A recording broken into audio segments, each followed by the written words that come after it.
outside of coaching your other leaders, what do you do to refine your skills and make sure you're staying on the top of your game so that you actually can go and lead the pack every day? Dude, I mean, I'm a reader. I'm reading all the time. I read, and sometimes people are like, you need to read 52 books a year. Sometimes I'll just read the same book over and over again for like a couple months. Like I'll listen to the audiobook. I'm like, man, like that was good. Like I'm going to re-listen to that. Sometimes the best stuff is just re-listen to it again and like reread it again. Cause it's like, I don't know, like I've never been smart enough to read a book one time and just get everything out of it and be able to go implement everything. It's like, I have to like repeat this stuff. And so, reading books and, investing in myself, like I'm always in different masterminds. Like I've spent hundreds of thousands of dollars on masterminds. My business coach, he's phenomenal. His name's Jeff Mask, and I've been coaching with him for the last year and a half. And he joined the executive team at Infusionsoft when they were at $2 million a year, and he was brought in to lead the organization, and he helped grow it to $100 million a year. And he's been coaching me the last year and a half and a lot of these leadership principles. And so, I have a lot of credit to him and like a lot of the leadership skills that I've gained in the way that I lead now. But I'm always investing in myself. I pay him, an average salary in America, on just his coaching. And I have another coach, Adam Coffey.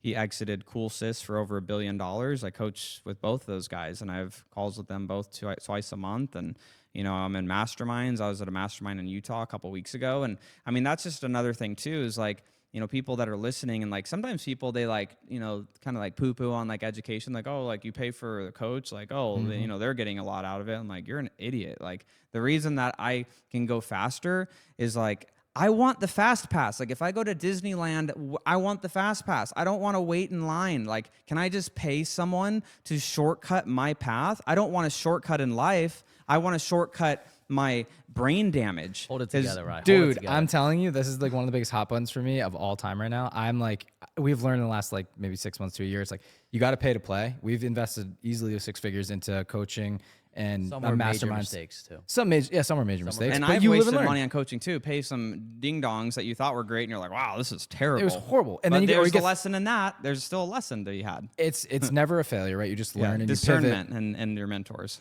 100%. You know how to vet people for the next time out. But I say this it's so important. Like a lot of people, Corey and I were in a fraternity in college, right? And a lot of people are like, oh, you're paying for your friends. And then, but who are the guys that have seen the most success and have the biggest network? It's the guys that were in the fraternity, at least ours, right? Mm-hmm. And I look at my other friend groups like, damn, they just didn't figure it out.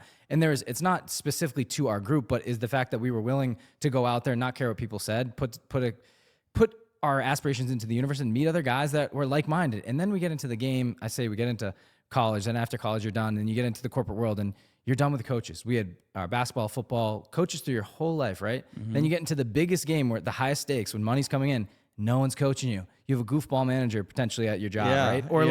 Or maybe you have a great one, and maybe you're lucky to get a great one, but then you elevate to the next level, move companies. Do you have a great mentor? No. So it's so interesting where it took the podcast, getting in rooms like this and just interviewing 250 successful entrepreneurs. I'm like, dude, you're gonna have to buck up and invest in yourself. No one's gonna do it for you. And I say it's like you have the 2 M's. There's 2 M's in life that you can learn from: your mentors or your own mistakes.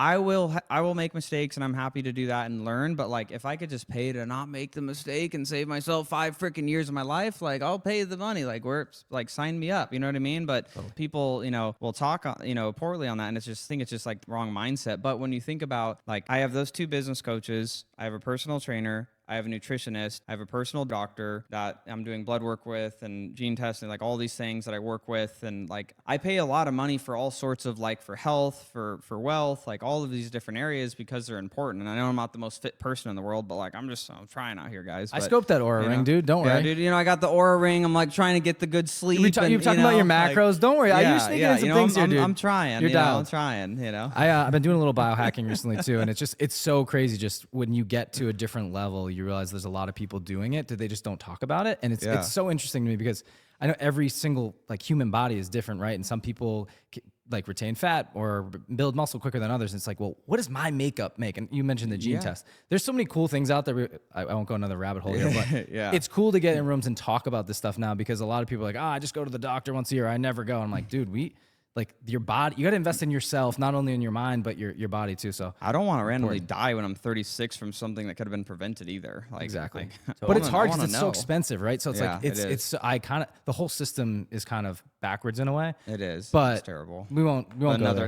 Another. We won't rabbit go hole. there. We How can many- go how many down the hours do we rabbit got? hole. But so I want you to speak to the people listening, and the people that are listening to our podcast are probably more aspiring entrepreneurs who are looking up to you and trying to be like you or emulate. But the question that I have is more based around, you've built multiple businesses. It seems like if you're speaking to somebody who is trying to build a business, should they build the bridge all the way across and do one? And maybe it depends, right? Absolutely. Right. Absolutely. So how did you decide, or what inflection point did you come to where you were able to branch off and take your operational skill set and build multiple and have that work? Whereas like most of the time, I would think that if people are going to build multiple bridges, they're going to be in the middle of water on several occasions. So how do you decide that? Yeah, so I would say the biggest thing is, this is a Robert Kiyosaki thing. Focus, the acronym, follow one course until successful. I didn't start these other things. I did network marketing. And then when I transitioned, I did real estate. And then as that built, then I built teams, because then you could have teams do multiple things. That's the key. And a lot of times people, they reach like their own leadership lid in a particular business, and then it stops growing. So they think, I just need to start another business to make more money. So then they start another business, and then this one starts making less because their focus is over here,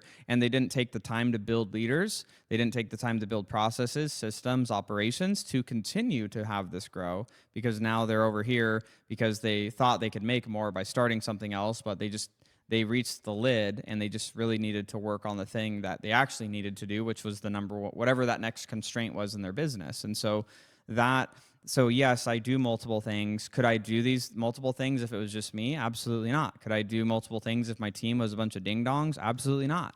Like, I have amazing team members. Like my CFO, he has his CPA, he has his doctorate of finance and accounting. He's literally Dr. Ben.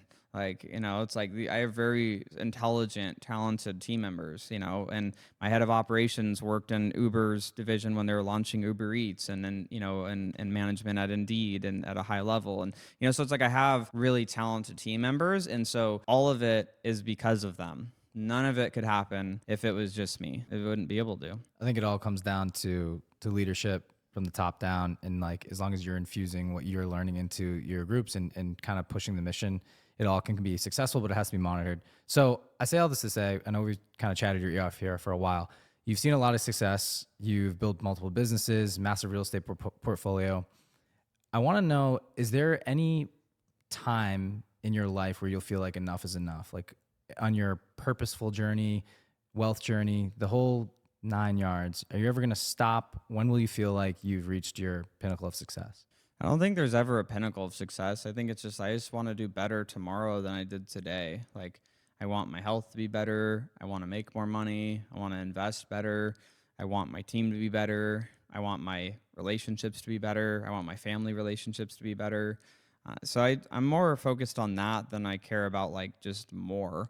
And more for the sake of more isn't good either. There is some opportunities over a few of the last years where, I took some opportunities just out of the fear of, FOMO, of missing out on certain things, just to do things that, yes, they made me money, but didn't add any incremental happiness or joy to my life. And it's like, what's the point? For me, in the stage that I'm in, it's like, if I'm working on something, I have a whole system now, a process naturally, of how I make decisions on things that I want to be involved in or not be involved in now. And so before I make a decision, I'll go through my decision process. I have a decision tree of like, questions that I ask myself to make sure I'm not just doing something because of the FOMO, but it's actually something that's in alignment with what I have success statements for my life. Like, I know I'm being successful when, and I have about 15 things that if those things are all true, by also getting involved in something that I'm considering, then I'll move forward. If not, I don't want to be involved.